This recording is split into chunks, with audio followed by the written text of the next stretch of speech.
Semis from Grand Prix Philadelphia.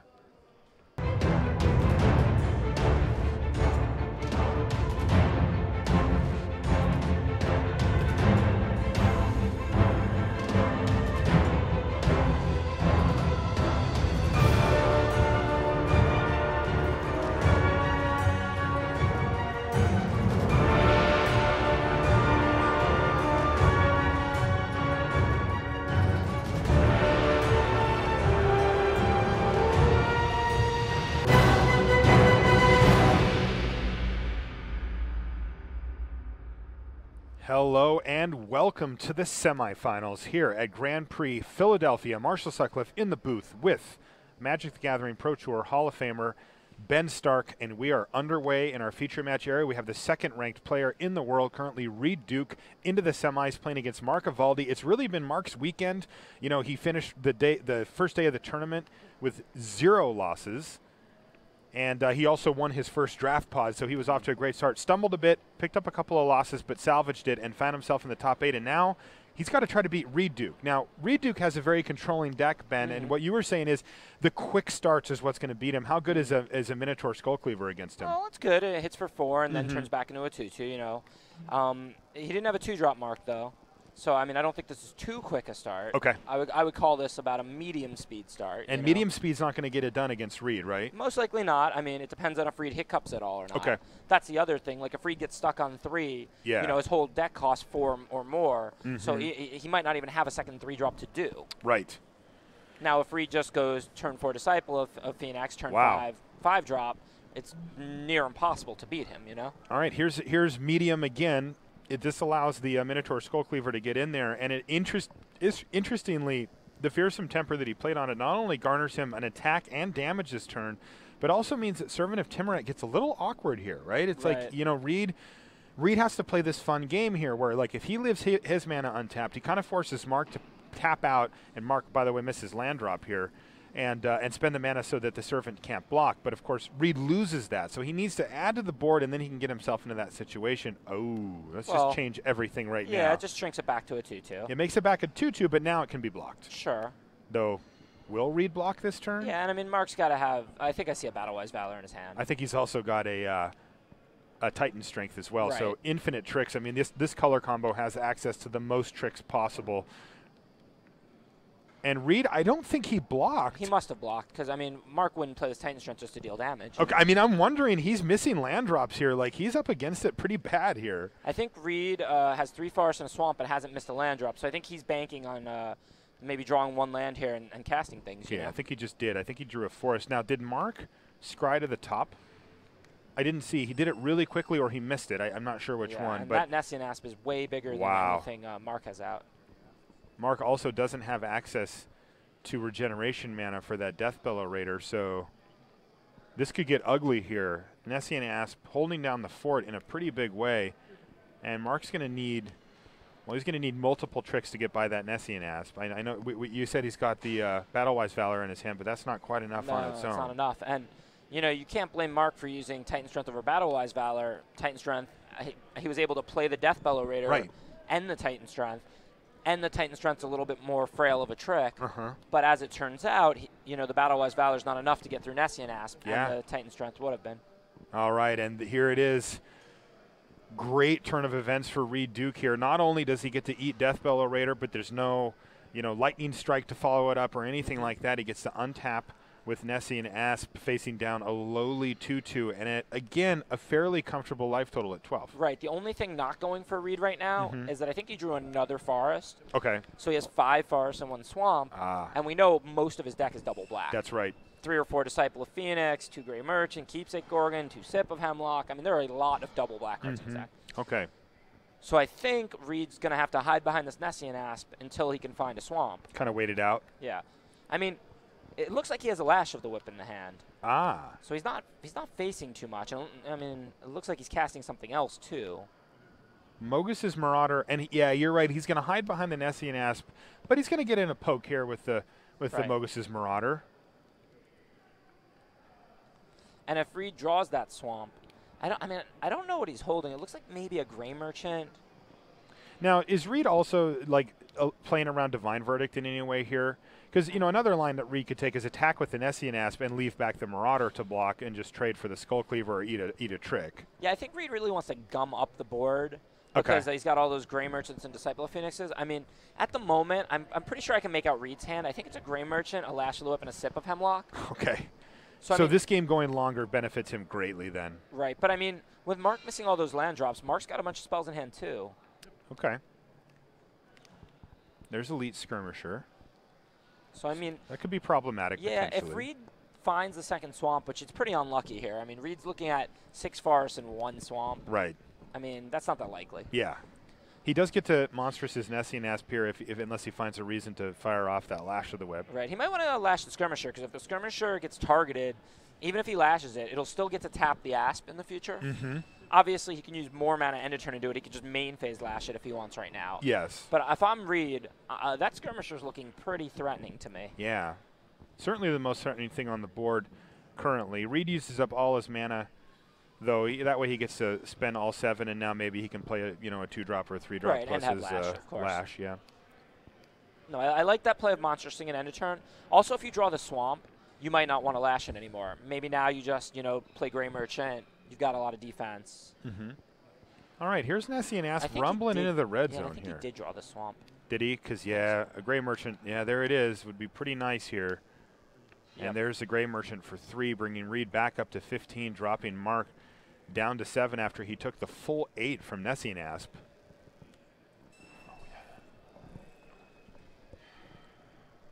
Yeah, and I feel like this game is pretty much going to slip out of reach for Mark here. Mm-hmm.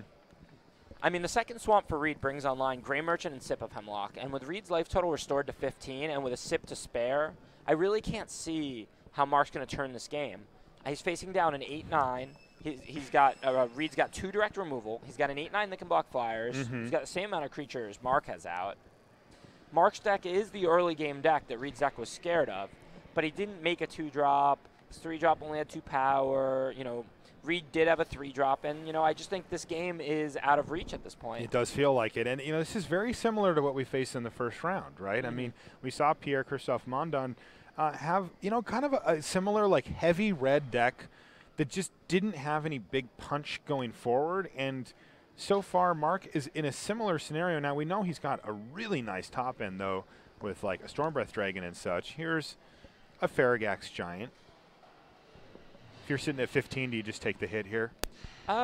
Probably. I mean, I don't want to get burnt out, though, and a 5-5 is still smaller than my 8-9 by a substantial margin. Okay. Oh, no, you know what? Reid's got a Sip that we know about. He's got a Sip, and he still has that Lash of the Whip as well, right? Yeah, so there's no reason to take 5 damage. You can just Sip it and then attack with your Nessian Asp here. Okay. What's going on the other table, BDM? So Adam Mancuso is making green-white look awfully good. Uh-oh. Steamrolled Frank Skarren, who's green-blue. He's green-blue. In one quick game. Worth noting, there were 5 white decks at the start of the quarterfinals, down to 2 white decks right now in the semifinals. Okay. And a lot of green around the table. 3 green decks. Okay, good to know. Thanks, BDM. And here's that Sip of Hemlock. We saw that Reid attacked first because that way he could leverage the power of his instant speed Lash of the Whip. Right. If Mark took like a really aggressive block. Right. Mark could double block. No, he'd have to triple block. So, Triple block. Is unlikely, but not very impossible. aggressive, yes. I mean, there's no reason to show him you're going to Sip first. Absolutely. And it probably doesn't change anything. If he did Sip and then attacked, it would just get chump blocked by the same Bronze Sable. Mm-hmm. But you never know. You might as well give him a shot to triple block it. Absolutely.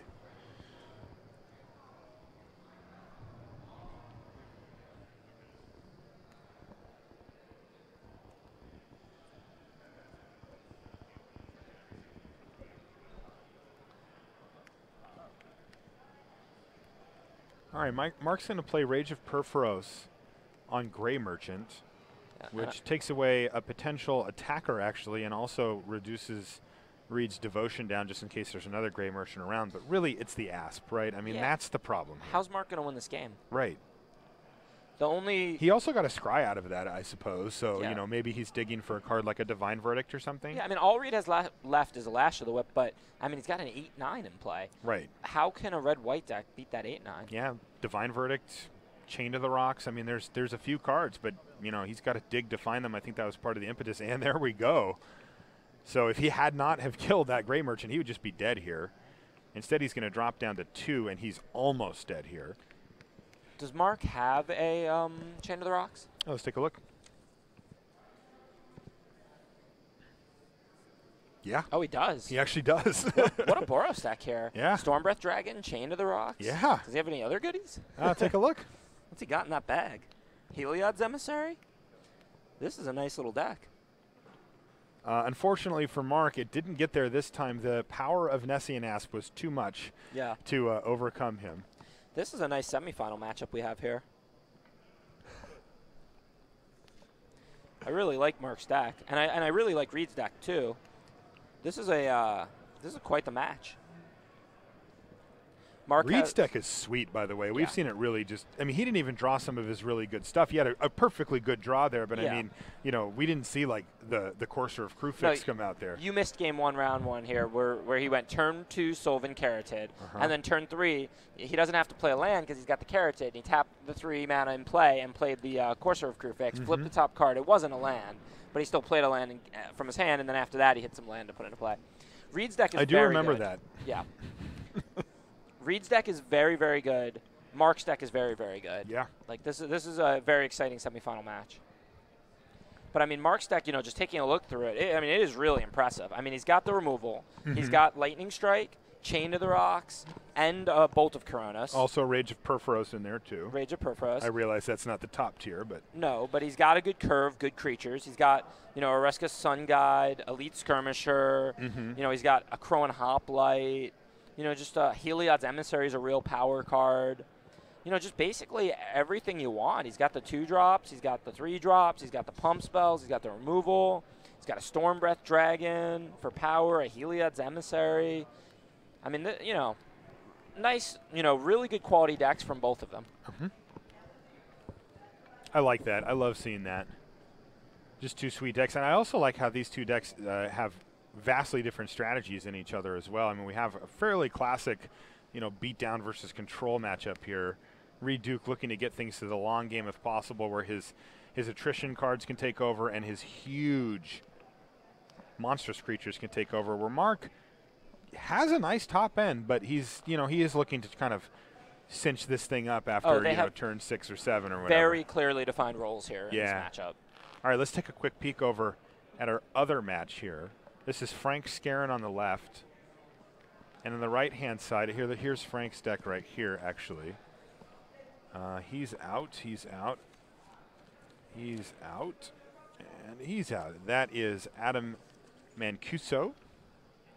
Now you see those lands. That's the land guy I was talking about. You notice they all match. I mean, they're gorgeous. Yeah. I wouldn't want to play with some random draft land either after playing with those. I mean, they are pretty, but they still only tap to add 1 mana. You're like the guy that watches basketball, sees just a savage dunk. It's like, it's only worth 2 points. Yeah, I'm exactly like that. All right.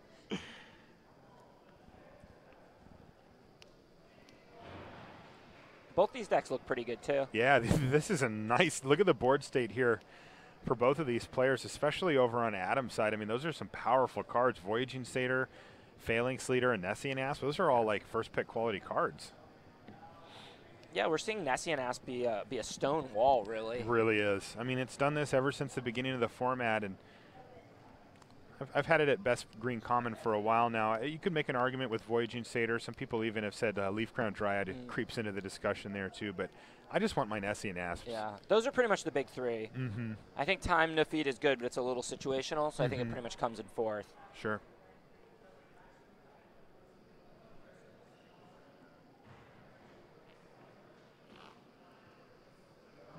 Well, you've got something. It's not every day that Phalanx Leader attacks into a 4/4, a 3/3, and a 3/2. As a 1/1. I don't know what. Like, there could be 2 somethings here. This attack is this is just an egregious attack. We don't know Frank's life total, but assuming it's not too low, do you just, like, throw everything in front of Phalanx Leader? That's what he's doing. Yeah. He's just dumping everything in there. Show me what you got, because I'm going to block your Phalanx Leader. Yeah.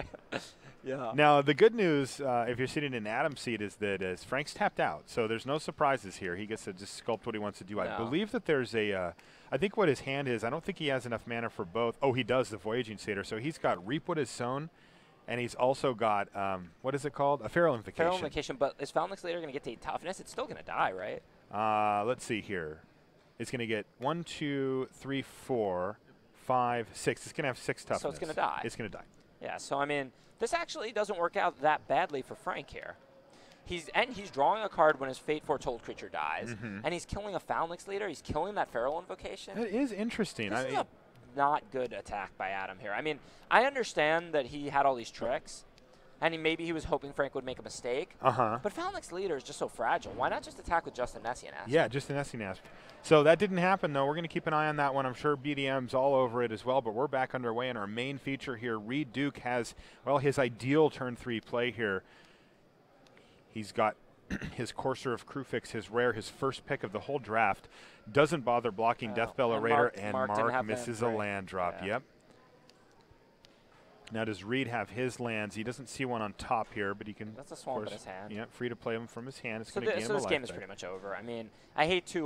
No, I know what you're saying, yeah. man. I know it never feels good to say that. Yeah.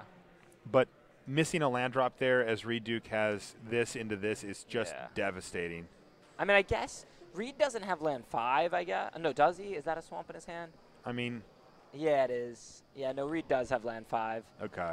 Yeah, this is going to be pretty ugly. This could get out of control here. Yeah. We'll see how this goes. But again, you know, this is what happens. We were talking about it a minute ago, where one player is the beatdown, and he doesn't have the initiative. No. Yeah, and you know, I mean, I know this game might be mostly over, but the other game looked really good. It did. I kind of want to get back to the Phalanx Leader, the giant Nessian Asp that's going to be left in play, and you know, the Phalanx Leader's going to die in that combat step. Yeah, I mean, we can jump back over there. You know, I think we should just stick for a minute here to see if Mark can try to find something. Sure. I mean, Reid Duke is an amazing player, certainly the best left in this tournament, and one of the very best in the world. So, I mean, I love every opportunity to watch him play. Sure. But this is... You know, I just don't love the opportunity to watch him play 5 and 6 drops as his opponent's stuck on 2. You don't want to see him play with his food? Yeah, I mean, I'm happy for Reid. I'm happy he's winning. He deserves it, you know. Sure. Great guy, great player. But, yeah, I'm more interested in that super close game over there than I am watching Nessian Asp fight Bronze Sable. Rashad, do you think we can pop back over to that one shortly here? I think... Like, we should watch this one for a little while longer, but, you know, like now he's got an Nessian Asp that is probably going to eat this Deathbellow Raider, and things are kind of spiraling out of control here, and it looked like we had a pretty exciting game going on the other one. I'm curious if Adam even played his... Reap What Is Sown? Reap What Is Sown, yeah. I mean, he does get extra counters. He did play it. Okay, Rashad says he played it. So he has a big Voyaging Satyr and a big Nessian Asp. Yeah. But the Phalanx Leader died, and it didn't even kill both guys, right? It only kills the Staunch-Hearted Warrior. It ended up being 6, so that's right. The other he needed to get to 7 power in order to kill both. And he draws a card off the Fate Foretold. So then we're going to have to see what Frank can mount to fight against that 6. Yeah, why don't we move over there? You know, Reid's got a Keepsake Organ on top of his deck. He also hit a free land off of his Courser of Crufix. And, I mean, look, you never want to call one done before it's done, but this one's done. Yeah, like, Mark's got a Bronze Sable. Yeah, Reid Duke is not going to lose from this point. It's just not possible. So why don't we pop back over there and get to a match that is still in contention. We're going to keep you updated on this one. So once the final tally's in, we'll let you know. But I feel pretty safe with that assumption as we move back over here. And, you know, he just said it. He's got a big Nessian Asp, and he's got a big Voyaging Satyr. Even the Voyaging Satyr, with the counter from the Reap and the 2 counters from the Phalanx Leader, what is that, a 4/5 Voyaging Satyr? Yes. So, I mean, this is a great game. I mean, this is 2 giant creatures facing down 4 smaller creatures, one of which is unblockable if Frank wants to spend mana. All right, looks like Adam's going to attack with Nessian Asp here.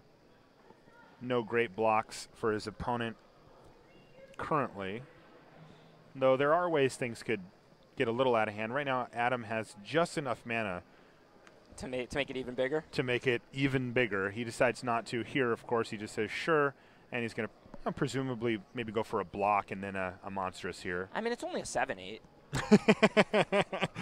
Can we add 4 more counters to that, make it please? bigger. I don't think that thing's big enough. So I don't know the life totals, but this looks like a race between the 3 damage from Agent Horizon and Frank running out of creatures. It does look exactly like that, and I think we're actually getting the graphic ready for you guys now. Yeah, so we'll have that up once our featured judge down there. And Frank does have one spell in hand. It looks like. Is that an island or is that a blue card? He just hit his second island. It could be something that's double blue, maybe. Yeah, I can't tell. He's definitely got a forest. This looks like a pretty tight game, though. I mean, with the Voyaging Satyr holding off the other 2 ground guys, assuming Frank doesn't have like a bounce or a pump or something. He's got Adam dead in 4 attacks. He's currently got 2 chump blockers. He needs more. Right. But you get draw steps. And that looks like a Sudden Storm. If that's a Sudden Storm, Frank's got this game pretty well in hand, I would say. I don't know if that's a Sudden Storm. If it's a Sudden Storm, he could potentially have lethal here, right? I mean, right now he's at 8. He can attack him for 9. If Adam has just sort of nothing else. Yeah. Adam has to draw a creature here. But if he does draw a big creature that can hold off the 2 little guys. This is really interesting. That's why I wanted to go to this game. Yeah, this I'm is with like you. a tight, interesting game. That's right. Now, and I think, isn't the Nessian Asp up to 11 power right now? Yeah. So that's not quite lethal, but any trick could get it done. So, like, Frank probably just has to fire off the Sudden Storm if he has it, because he can't block, and he doesn't have lethal if he does. No, if he has the Sudden Storm, I think you're going to go ahead and tap those 2 guys. It looks like it's a Voyaging Satyr and a Nessian Asp, but it's actually a Nessian Asp and a Nessian Asp. Yeah. That Voyaging Satyr is a 4/5. Yeah. That is a huge Voyaging Satyr. It's a Nessian Birds of Paradise, right. But yeah. So now, I mean, I would almost certainly go ahead and tap them both. Why start chump blocking earlier? You scry, you ensure you have more, decent draw steps, or not ensure, but increase your chances. What is that in Adam Mancuso's hand? Is it a Prowler's Helm? Don't think that would matter if that is Sudden Storm. Oh, interestingly, this is interesting. Now, and I'm not even sure that Frank has a Sudden Storm. I'm pretty sure that's not a land, but I mean, it might be an island, and he definitely has like 1 forest in hand and 1 card that looks blue to me. All right, get some nice, pretty dice that are easier to see. Also, they match the cards. That's pretty nice. It also matches his whole deck. And I mean, Frank could say to himself here, like, I could take it, Sudden Storm the 2 blockers, and have lethal, but then he dies to a pump spell. Yeah, that's what I was saying earlier, is that, it's close. He goes to 1 technically, but any pump spell kills him. Yeah, I mean, I wouldn't do that. It's unnecessarily risky. I mean, Sudden Storm keeps him tapped for a whole nother turn. Exactly. So, I mean, let Adam have his 1 blocker if he drew one. So do you think that he doesn't have Sudden Storm now? Maybe not. Okay. It's definitely possible that it's not Sudden Storm. Okay. I mean, it could be an island, to be honest. Because I'm pretty sure if it was any blue card that could be cast, it would be cast. So I think maybe it was just an island. Okay, there's that forest that we know we saw. And Adam has chosen to cast nothing on his turn. I still don't know exactly. I think it's a Prowler's Helm, but I can't quite tell. These players are both making our jobs tough here today, Ben. They're holding their cards close. Okay, that is a Siren of the Fanged Coast, though, right? Yeah, and the other one does look like an island, I think. Okay. Although, if it is an island, no, it doesn't make any sense. If it was an island, Frank would have played it instead of the forest, so he could activate the Agent of Horizons and cast the Siren of Fanged Coast. That's right. So it can't be an island. So what is it? Oh, okay. Oh, it's a Nyxborn Triton. That makes some sense. Make this unblockable. And last turn he was 1 mana short of making it unblockable and bestowing it. I see. So he held it. That makes sense. Okay, so he's got Adam Mancuso on a 1-turn clock here. Right, and he's got a chump blocker. So he's got a chump blocker. Adam has to have something. And he's got to have something. Not much. There's not that much. I mean, he could have something along the lines like a time defeat here. Yeah. And that's not going to do it, and Adam has to scoop it up. We're going to get a game 3 here in the semifinals. All right. The text match. Thank you, Rashad. That was Blake Rasmussen there working on the text feature matches. You guys can find all of the text pieces on dailymtg.com in the coverage section. They do a lot of great work, our coverage text writers. You can find feature matches of individual rounds. You can also just find features that they do where, they'll go ask pros. I'm sure you've taken part in a lot of these things. Quick questions. Quick questions, or maybe build my pool, or, whatever. And a lot of interesting stuff there on the text side for sure. Loads of fun. The top 8 bracket, as you can see, to get here, Frank Skarren had to beat Hall of Famer William Huey Jensen. Huey You know, he had a tough seat in the draft, and Yeah. the deck didn't come together for him. And Frank's deck looks quite strong, was able to beat Huey pretty quickly, it looked like. You know, BDM described it as the ignition never quite started for Huey. I'd say I felt bad for Huey, but it's his 6th GP top 8 Yeah, this year, this so I could only feel so bad for him. So Frank Skarren advanced to the semifinals there. Then Adam Mancuso, his deck looks really good too. He played against Danny Goldstein. We never actually saw Danny. Like, I don't think we had him on camera. He snuck into the top 8. It was like, I don't know what he drafted. I'm not going to lie, I couldn't pick him out of a lineup. I have no clue who Danny Goldstein well, is. over here in the booth, people think that we, you know, get a lot of FaceTime with the people in the top 8, and we actually don't. It's funny. But anyway, Adam was able to beat him and advance to play in this one, where he's now in Game 3 versus Frank Skarren. On the other side of the bracket, though, we've got our first finalist. It's Reid Duke. How did he get here? Well, he had to beat Pierre Mondon, and he kind of – it wasn't that close. I mean, you know, Reid just kind of did exactly what he wanted to do, and Pierre, who wasn't very happy with his deck, admittedly, you know, wasn't able to mount much of an offensive, and Reid kind of ran him over. That put him in the semifinals. Down on the bottom part of the bracket, Christian Calcano drafted sort of an unorthodox deck. It was a blue-white control deck. He first picked Afara. Again, by the way, that's not the first time today he's done that. And he was not able to get past Mark Evaldi, who advanced to play against Reid Duke. Now, we just saw that match a minute ago, and poor Mark was stuck missing land drops and greatly outclassed as far as the board state win. And in fact, Reid Duke did get by him. Yeah, I mean, Reid has a great deck. I mean, there's no question. You know, Reid navigated this draft. You know, Reid did not start out in black. He found that black was open. He moved in. He got greatly rewarded. You know, and now, you know, we've seen 2 not really close matches against Reid. I mean, both opponents. I mean, his draws were good, but not perfect, except for that one game one, you know, in the quarters. Sure. And his opponents played creatures and everything, and really didn't get him that low. And you know, he really wasn't even in jeopardy much in either of those matches. Right.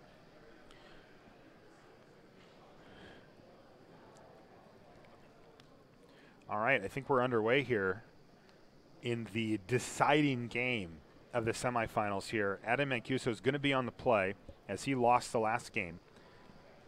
And I think that's going to benefit him a lot. You know, decks that do well with a lot of combat tricks love being on the play because you have to tap out to play your creature, then you get to attack them, represent a combat trick, often just get through for damage, and keep developing your board. Yeah, it looks like Adam's deck has the ability to go a little bigger, and Frank Skarren has maybe the unblockable and presumably some bounce or disruption from blue. All right, so here's a nice start for Adam with a not particularly aggressive, but a nice Voyaging Satyr to start powering stuff out, fix his mana up. And a good start on the other side of the table. Both solid 2-drop Swordwise Centaur for Frank Skarren. And that's what Frank wants, because Frank wants to be the aggro deck in this matchup. Because, I mean, we haven't seen that much, but from what we've seen so far, it looks like Adam's deck goes bigger, and it looks like Frank's deck probably can punch through the last couple damage if it needs to with Agent or with Bounce or with Sunstorm or things like that. So Frank is very happy probably to have his 2-mana 3/2 on turn 2 in a matchup where he needs to be the aggro deck. That's right. And Adam, you know, we just talked about this. Adam's attacking now with his Voyaging Satyr. Yeah, he's fearless. But, you know, this attack obviously probably makes sense. Yeah. I mean, I'm going on the assumption Adam doesn't have a 4-drop to cast or something. Sure. And now he's got a 3/4 creature attacking on the 3rd turn on the play. There's nothing wrong with that. Yep. Last time with the Phalanx Leader, that attack was a little ambitious. It was. I'm looking at Frank's list. He's got a Voyage's End. He's got a Nimbus Naiad.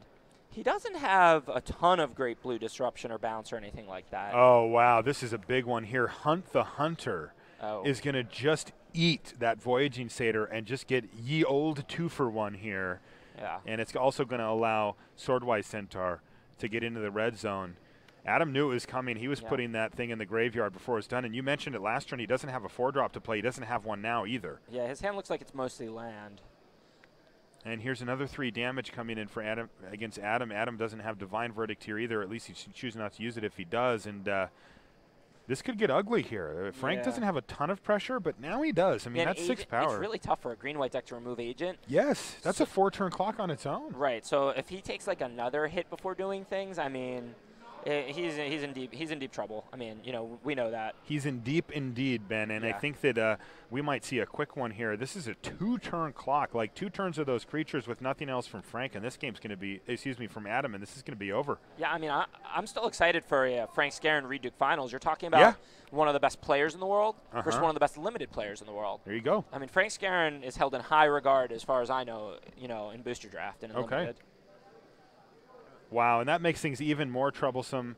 The Noble Quarry should lock things up here for Frank. I mean, that means that the lethal gets through, and we see the hand extended, and it's just a bunch of lands. Not much you can do there, Adam, and that's going to do it. He's explaining, I was going to do this, and then this was going to happen. Yeah, it looks like a kind of weak hand, but I think Adam was probably correct to keep it because it had 2 to 3 spells, and then he just drew, 3 lands, 1 spell. Yeah. And, that happens. It does. It's not the good part of Magic, but, it does happen. Sometimes it's correct to keep your hand, 2 or 3 spells, and then you just draw a land. That's right, and that is going to put us into the finals. We've got Frank Skarren versus Reid Duke. I mean, Reid has to be the favorite here, right? I mean, even if Frank is well known as being